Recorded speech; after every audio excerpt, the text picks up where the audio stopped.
అవును. ఆ పాపి అయిన మనుష్యుడు యేసు ప్రభుల వారిని తన యొక్క ఇంటికి ఆహ్వానించాడు. ఏవండి? తన ఇంటికి ఆహ్వానించాడు. తన జీవితంలోనికి ఆహ్వానించాడు. దేవునికి స్తోత్రం. ఎప్పుడైతే యేసు ప్రభుల వారిని ఆహ్వానించాడో, ఆ వ్యక్తి యొక్క ఆ ఇంటిలో లేకుంటే ఆ వ్యక్తి జీవితంలో ఉన్న పాపము, శాపము కొట్టివేయబడింది. తొలగిపోయింది. ఆ వ్యక్తి పరిశుద్ధుడిగా మార్చబడ్డాడు. పరివర్తన చెందాడు. వెంటనే తన అన్యాయాన్ని, అక్రమాన్ని ఒప్పుకుంటూ అన్యాయమైన సంపాదన అంతా ఇచ్చేస్తానంటున్నాడు. దేవునికి స్తోత్రం.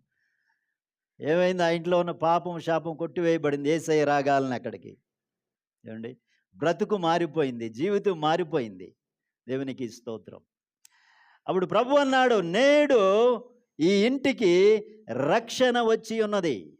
నేడు ఈ ఇంటికి రక్షణ వచ్చిందంటే యేసయ్య ఆ ఇంటిలో అడుగుపెట్టినప్పుడు, ఆ జీవితంలో ఆ వ్యక్తి యొక్క జీవితంలోనికి వచ్చినప్పుడు రక్షణ వచ్చింది. దేవునికి స్తోత్రం. హల్లెలూయా. కాబట్టి నిజంగా యేసయ్యని ఎవరు ఆహ్వానిస్తారు వారి జీవితాల్లోనికి, వారి బ్రతుకులు మార్చబడతాయి. ఏవండి? వాళ్ళ పాపములు పరిహరించబడతాయి. శాపం కొట్టివేయబడద్ది.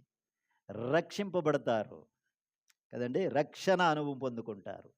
కాబట్టి యేసయ్య ఏ జీవితంలో ఉంటే ఆ జీవితం ప్రత్యేకంగా ఉంటుంది. ఇప్పుడు జక్కయ్య జీవితంలోకి వచ్చాడు. ఇంతకుముందు జక్కయ్యగా ఉన్నాడా? సడన్గా ఏమైపోయింది? ఆ వ్యక్తి జీవితము మారిపోయింది. ఆ రోజు నుంచి చూసి జక్కయ్యని అందరూ ఆశ్చర్యపోతున్నారు. అరే, ఇంత మార్పు వచ్చిందేమి ఈయనలో? ఇంతకుముందు ఇలా ఉన్నాడు, జలగలాగా పీక్కునేవాడు డబ్బులు. ఏమంటే జలగా పీల్చుకున్నట్టు పీల్చుకునేవాడు. ఇలాగ మారిపోయాడని చెప్పి అందరూ ఆశ్చర్యపోవడం ప్రారంభించారు. దేవునికి స్తోత్రం. అది యేసయ్య ఎక్కడుంటే అక్కడ ప్రత్యేకత ఉంటుంది. ఏ జీవితంలో ఉంటే ఆ జీవితం ప్రత్యేకమైనదిగా ఉంటుంది. దేవునికి మహిమ కలుగును గాక. హల్లెలూయా.